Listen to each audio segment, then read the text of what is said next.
Hello and welcome back to our YouTube channel Padhai with Guru Chela. Dear students, आज हम इस video में डिटेल में जानने और समझने का प्रयास करेंगे BA honours political science first semester के एग्ज़ाम के क्वेश्चन पेपर जो कि colonialism and nationalism in India subject का है। साथ ही मैं आपको स्मार्ट आंसर राइटिंग टिप्स भी दूंगा जो आपके मार्क्स बढ़ा सकते हैं। तो चलिए वीडियो को स्टार्ट करते हैं एंड जानने और समझने का प्रयास करते हैं एग्जाम पैटर्न को, क्वेश्चंस किस प्रकार से पूछे गए एंड उन क्वेश्चंस का आंसर्स आप किस प्रकार से लिख सकते हैं एंड अपकमिंग जो आपका एग्जाम है 14th ऑफ Jan 2025 को, उसमें आप किस प्रकार आंसर्स लिख सकते हैं। इन्हीं क्वेश्चंस का अगर इनमें से 3 या 4 क्वेश्चंस रिपीटेड आप लोगों को मिलते हैं। सो डियर स्टूडेंट्स, आइए वीडियो को स्टार्ट करते हैं एंड डिस्कस करते हैं क्वेश्चन पेपर को। All right my dear students, now that we have the question paper on your DSC paper 3rd colonialism and nationalism in India. So dear students, आप देख सकते हैं serial number of question paper, unique paper code, name of the paper, name of the course, semester and duration and maximum marks. So dear students, सबसे पहले paper का format समझना बहुत ज़रूरी है। तो आप लोगों को बता दूं कि पेपर टोटल 90 मार्क्स का है और टाइम दिया गया है 3 आवर्स आंसर राइटिंग के लिए। डियर स्टूडेंट्स, आपको केवल 5 क्वेश्चंस को अटेम्प्ट करना है। हर क्वेश्चन जो है 18 मार्क्स का रखा गया है। कुछ यहाँ पर इंपॉर्टेंट इंस्ट्रक्शंस भी दिए हैं जो कि आप लोगों को फॉलो करने हैं। सबसे पहला ये है कि दिए गए कॉलम पर सबसे पहले आपको अपना अनुक्रमांक यानी कि रोल नंबर जो है मेंशन कर लेना है। देन उसके बाद जैसे कि मैंने आपको अभी बताया कि टोटल नंबर ऑफ क्वेश्चंस की बात करें तो 10 है, जिनमें से यानी 5 क्वेश्चंस आप लोगों को अटेम्प्ट करने हैं। सभी के सभी क्वेश्चंस जो हैं वो कैरी करते हैं इक्वल मार्क्स। आंसर्स आप जो हैं वो इंग्लिश या हिंदी किसी भी एक माध्यम में लिख सकते हैं। आप लोग ये बात याद रखें कि आपको दोनों लैंग्वेजेस, दोनों मीडियम जो है मिक्स नहीं करने हैं। तो डियर स्टूडेंट्स, जैसे कि मैंने आपको बताया हर आंसर का वेटेज जो है बराबर है, इसलिए आप लोग जो हैं सभी क्वेश्चंस के साथ जो है ईमानदारी से जो है मेहनत करें, ईमानदारी से आंसर्स को लिखने का प्रयास करें।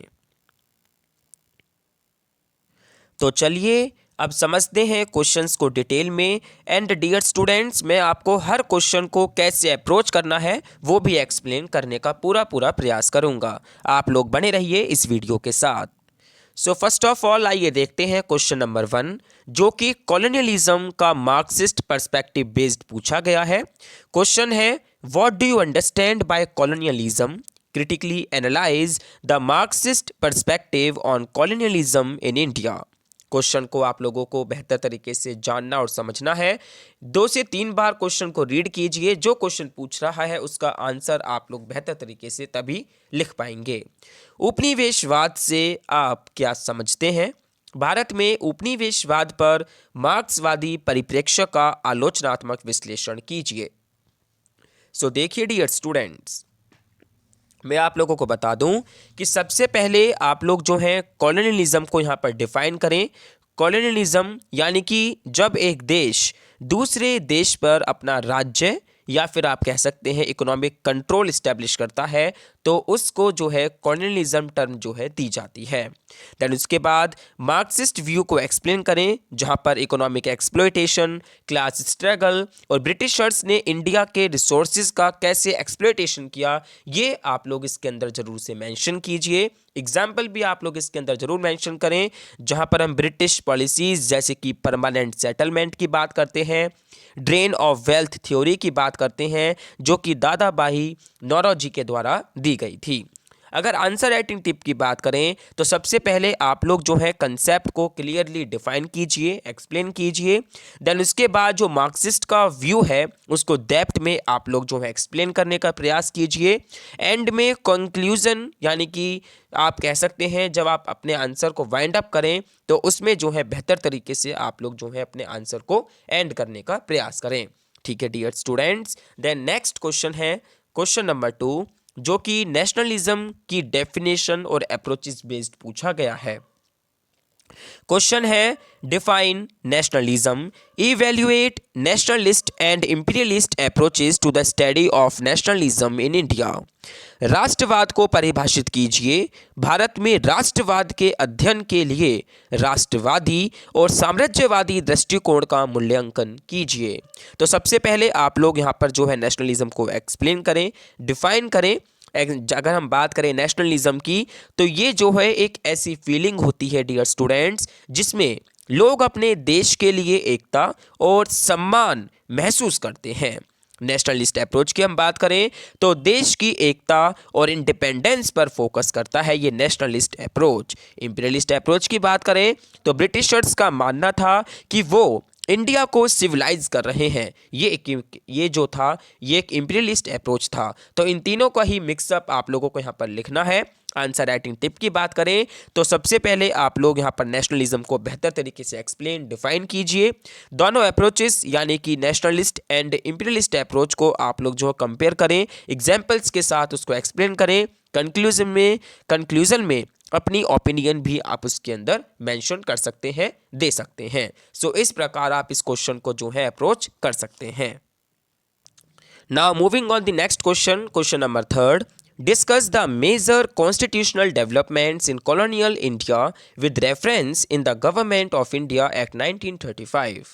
भारत सरकार अधिनियम 1935 के संदर्भ में औपनिवेशिक भारत में प्रमुख संवैधानिक विकास पर चर्चा कीजिए। तो देखिए ये जो है government of India act 1935 based जो है क्वेश्चन पूछा गया है। यहाँ पर आप लोगों को एक्सप्लेन करना है कि पहले 1935 एक्ट का बैकग्राउंड क्या था, वो आप लोग यहाँ पर सबसे पहले बैकग्राउंड डिस्कस कीजिए। इंपॉर्टेंट फीचर्स क्या थे, जहाँ पर हम प्रोविंशियल ऑटोनॉमी की बात करते हैं, फेडरल स्ट्रक्चर की बात करते हैं, सेपरेट इलेक्टोरेट्स की बात करते हैं। तो काफ़ी कुछ है बताने के लिए जो आप इसके अंदर ऐड ऑन कर सकते हैं। देन इसके बाद इस एक्ट का फ्रीडम स्ट्रगल पर क्या इम्पैक्ट हुआ, क्या प्रभाव पड़ा, ये भी आप इसके अंदर जरूर से एक्सप्लेन करें। आंसर राइटिंग टिप इसके लिए यही रहेगी कि आप जो है एक्ट के पॉइंट्स को हेडिंग्स में लिखें ताकि वो जो है ज़्यादा इफेक्टफुल लगें, एंड पॉजिटिव और नेगेटिव एस्पेक्ट को आप लोग जो है बैलेंस करके जरूर यहाँ पर मेंशन करें। So dear students, now moving on the next question which is question number 4, examine the impact of colonial rule on ecology in India. भारत में पारिस्थितिकी और औपनिवेशिक शासन के प्रभाव का परीक्षण कीजिए। ये जो है गांधी और सिविल डिसओबीडियंस मूवमेंट बेस्ड जो है क्वेश्चन जो है आई थिंक पूछा गया है। So dear students, sorry my dear students, ये क्वेश्चन जो है ये बता रहा है, ये पूछ रहा है कि क्या इम्पैक्ट पड़ा कॉलोनियल रूल का इकोलॉजी जो भारत में थी। ठीक है डियर स्टूडेंट्स, तो इसका आंसर आप लोग बेहतर तरीके से लिखने का प्रयास कीजिएगा। बढ़ते हैं नेक्स्ट क्वेश्चन की ओर, question number 5, Do you think social and religious reform movements led to the Renaissance in India? Comment. क्या आप सोचते हैं कि सामाजिक और धार्मिक सुधार आंदोलनों के कारण भारत में पुनर्जागरण हुआ? टिप्पणी कीजिए। सो डियर स्टूडेंट्स, सबसे पहले आप इसके अंदर इंट्रोडक्शन लिखिए जहाँ पर आप डिफाइन कीजिए कि what the renaissance means in the Indian context. Indian context में रेनांसे का क्या अर्थ है, जहाँ पर हम सोशल अवेकनिंग की बात करते हैं, कल्चरल रिवाइवल की बात करते हैं, एंड मॉडर्नाइजेशन की बात करते हैं। जिसमें की मूवमेंट्स की बात करें तो आप लोग यहाँ पर डिस्कस कीजिए कि जो भी इंपॉर्टेंट सोशल और जो रिलीजियस रिफॉर्म मूवमेंट्स हैं, जहाँ पर हम ब्रह्मो समाज की बात करते हैं जो कि राजा राम मोहन रॉय के द्वारा चलाया गया, आर्य समाज की बात करते हैं जो कि स्वामी दयानंद सरस्वती के द्वारा इस्टेब्लिश करा गया, अलीगढ़ मूवमेंट की बात करते हैं जो कि सर सैयद अहमद खान के द्वारा चलाया गया, रामकृष्ण मिशन की हम बात करते हैं जो कि स्वामी विवेकानंद के द्वारा एक स्पिरिचुअल अवेकनिंग थी। इम्पैक्ट की हम बात करें तो यहाँ पर आप लोगों को ये बताना है कि कैसे ये रिफॉर्म्स जो हैं इन्होंने चैलेंज करा ऑर्थोडॉक्सी को, कैसे इन्होंने प्रमोट करा एजुकेशन को, विमेन राइट्स को, एंड ये जो है कैसे ये जो है सोशल इविल्स को ख़त्म करने में कामयाब रहे। अगर हम काउंटर आर्ग्यूमेंट की बात करें तो कुछ रिफॉर्म्स जो है उन्होंने काफ़ी रेसिस्टेंस जो है फेस करे हैं, जहाँ पर मॉडर्नाइजेशन जो था वो लिमिटेड था एजुकेटेड इलाइट के लिए। सो ये आप इसके अंदर मेंशन करें। कुछ आंसर राइटिंग टिप की बात करें तो आप लोग जो है क्लियरली स्टेट अपना कीजिए जो भी आपका ओपिनियन है, येस या नो, अपने जस्टिफिकेशन के साथ सपोर्ट कीजिए relevant examples and dates and एक balanced conclusion acknowledging both side आप लोग जो है लिखिए। सो डियर स्टूडेंट्स, इस प्रकार आंसर जो है आप इसका लिख सकते हैं। बढ़ते हैं नेक्स्ट क्वेश्चन की ओर। Question number 6, evaluate the strategies of liberal constitutionalist and swadeshi in nationalist politics during the freedom movement. स्वतंत्रता आंदोलन के दौरान राष्ट्रवादी राजनीति में उदारवादी और संविधानवादी और स्वदेशी की रणनीतियों का मूल्यांकन कीजिए।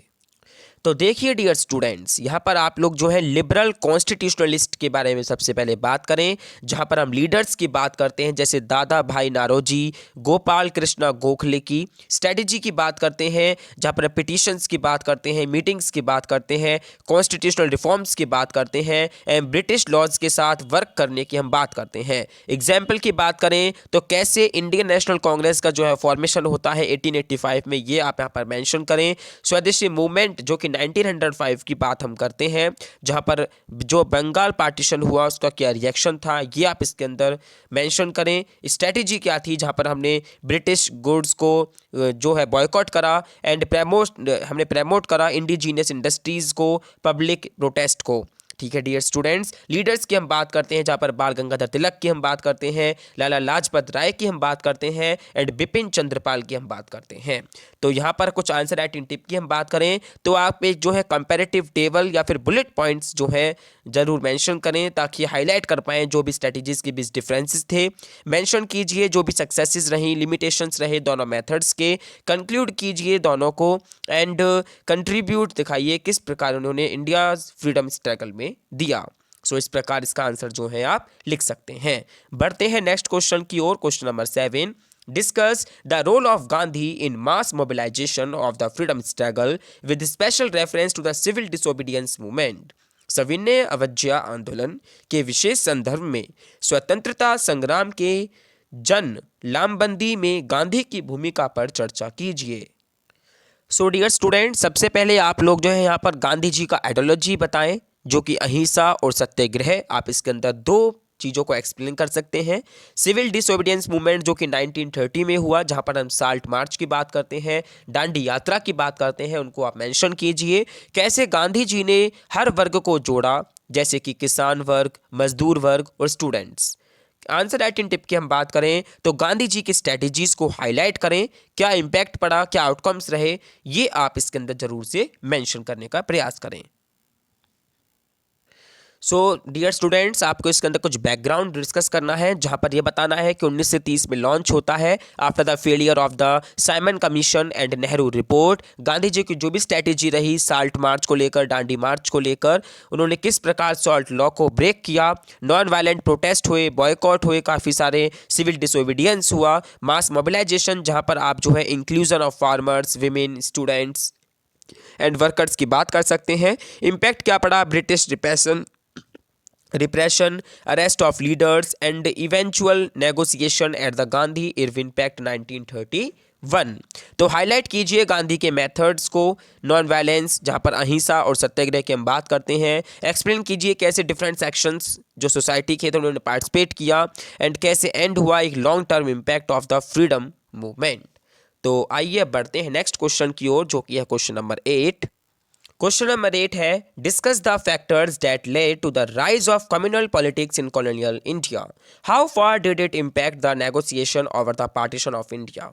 उन कारकों पर चर्चा कीजिए जिनके कारण औपनिवेशिक भारत में सांप्रदायिक राजनीति का उदय हुआ। इसने भारत विभाजन वार्ता किस हद तक प्रभावित किया।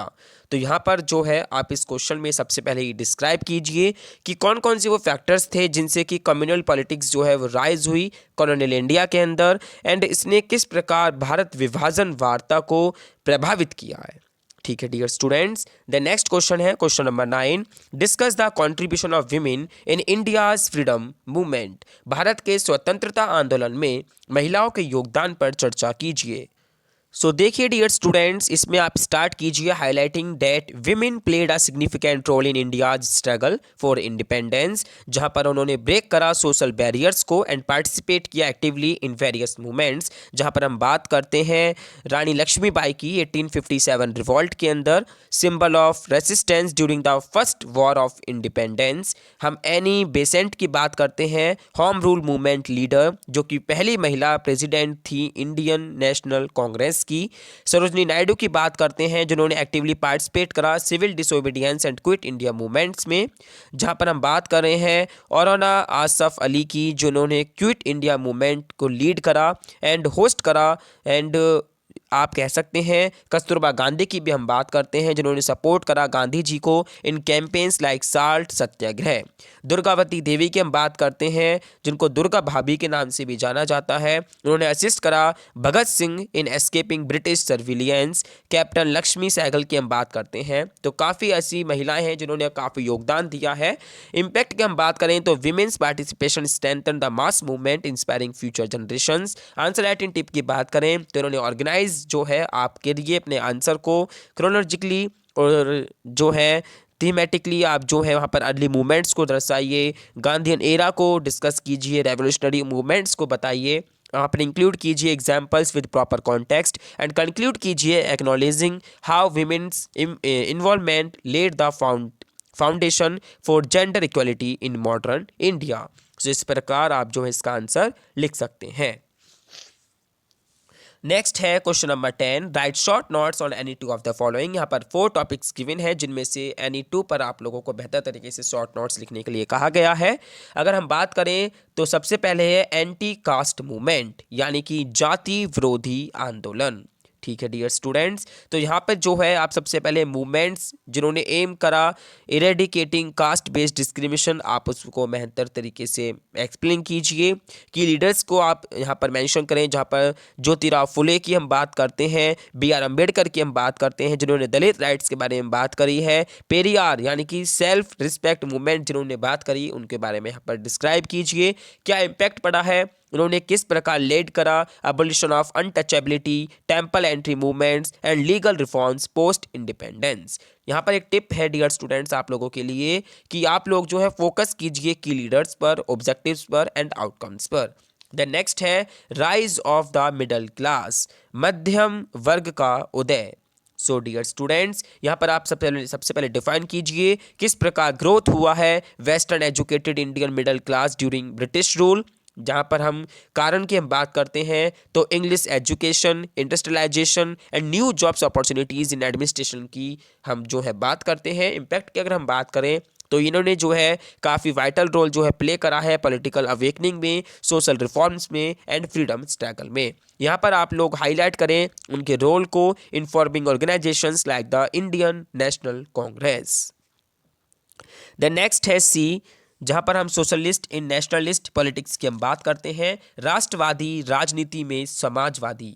तो डियर स्टूडेंट्स, यहाँ पर आप बात करें कि सबसे पहले ये कैसे इमर्ज हुई 1930s में due to dissatisfaction with moderate politics. की लीडर्स को आप यहाँ पर शामिल कीजिए, जहाँ पर हम जवाहरलाल नेहरू की बात करते हैं, सुभाष चंद्र बोस की बात करते हैं, जयप्रकाश नारायण, राम मनोहर लोहिया जैसे की लीडर्स की हम बात करते हैं। रोल क्या रहा, इन्होंने किस प्रकार फोकस करा इकोनॉमिक जस्टिस पर, एंटी इंपीरियलिज्म पर, वर्कर पीजेंट राइट्स पर। तो मेंशन कीजिए यहाँ पर किस प्रकार फॉर्म हुआ कांग्रेस सोशलिस्ट पार्टी 1934 में एंड क्या उसका इन्फ्लुएंस रहा पोस्ट इंडिपेंडेंस पॉलिसीज पर। इसके बाद लास्ट है क्विट इंडिया मूवमेंट 1942, यानी कि भारत छोड़ो आंदोलन। सो भारत छोड़ो आंदोलन में ये किस प्रकार लॉन्च किया गया, महात्मा गांधी ने किस प्रकार इसको लॉन्च किया, क्या डिमांड थी कि जो कि ब्रिटिश रूल को जो है हम ख़त्म करना चाहते थे। डू और डाई का स्लोगन यहाँ से निकल कर आता है। मास प्रोटेस्ट हुए, स्ट्राइक हुई, अंडरग्राउंड रेसिस्टेंस हुआ जिसमें हम ब्रिटिश रिप्रेशन को जो है डिस्पाइट करते हैं। आउटकम की हम बात करें तो through suppressed it intensified the demand for independence. तो यहाँ पर जो है रोल ऑफ यूथ इंक्लूड कराएं, विमेन का रोल क्या था एंड अंडरग्राउंड लीडर्स जैसे कि औराना आसफ अली एंड राम मनोहर लोहिया जैसे लीडर्स की हम यहाँ पर बात कर सकते हैं। सो नाउ डियर स्टूडेंट्स, बात करते हैं कुछ स्मार्ट आंसर राइटिंग स्ट्रेटजीज की जो कि आप एग्जाम में फॉलो कर सकते हैं। सबसे पहला है कि हर आंसर की शुरुआत एक क्लियर अप या फिर आप कह सकते हैं एक इम्पैक्टफुल इंट्रोडक्शन से करें। कीवर्ड्स का उसमें बिल्कुल आपको लोग जो है यूज़ करें। दूसरा ये है कि आंसर्स को सेक्शंस में डिवाइड करें, इंट्रोडक्शन में, मेन बॉडी में एंड कंक्लूजन में। हेडिंग्स और बुलेट पॉइंट्स का आप लोग जो है यूज़ करें क्लैरिटी के साथ, मेंशन कीजिए पॉइंट्स को। हिस्टोरिकल एग्जांपल्स और रेट्स को जरूर इंक्लूड करें। मैप या फिर फ्लो चार्ट्स का यूज़ भी आप लोग जो है कर सकते हैं। टाइम मैनेजमेंट सबसे ज़्यादा इंपॉर्टेंट है। हर क्वेश्चन को 30 से 35 मिनट दें। पहले वही क्वेश्चंस करें जो आप लोगों पे बेहतर और अच्छे तरीके से आते हों। एक जो है आपको क्लीन हैंडराइटिंग और प्रॉपर स्पेसिंग याद रखनी है कि आप लोगों को हर एक आंसर में रखनी है ये चीज़, हाईलाइट करनी है इंपॉर्टेंट पॉइंट्स और अंडरलाइन करनी है, बोल्ड करनी है वो चीज़ें जो कि काफ़ी ज़्यादा इंपॉर्टेंट है फ्रॉम क्वेश्चन। ठीक है dear students. So dear students, ये था एक डिटेल्ड एनालिसिस और आंसर राइटिंग टिप इस पॉलिटिकल साइंस पेपर के लिए। अगर आप इन स्ट्रेटजीज़ को फॉलो करेंगे तो पक्का अच्छे मार्क्स आप लोगों को मिलने वाले हैं। वीडियो पसंद आई है तो लाइक करें, शेयर करें और पढ़ाई विद गुरु चैनल को जरूर सब्सक्राइब करें। एंड आप लोग जो है हमारे टेलीग्राम चैनल को भी ज्वाइन कर सकते हैं, उसका लिंक हमने इस वीडियो को डिस्क्रिप्शन बॉक्स में प्रोवाइड करा दिया है। So dear students, best of luck for your exam. Thank you for watching this video.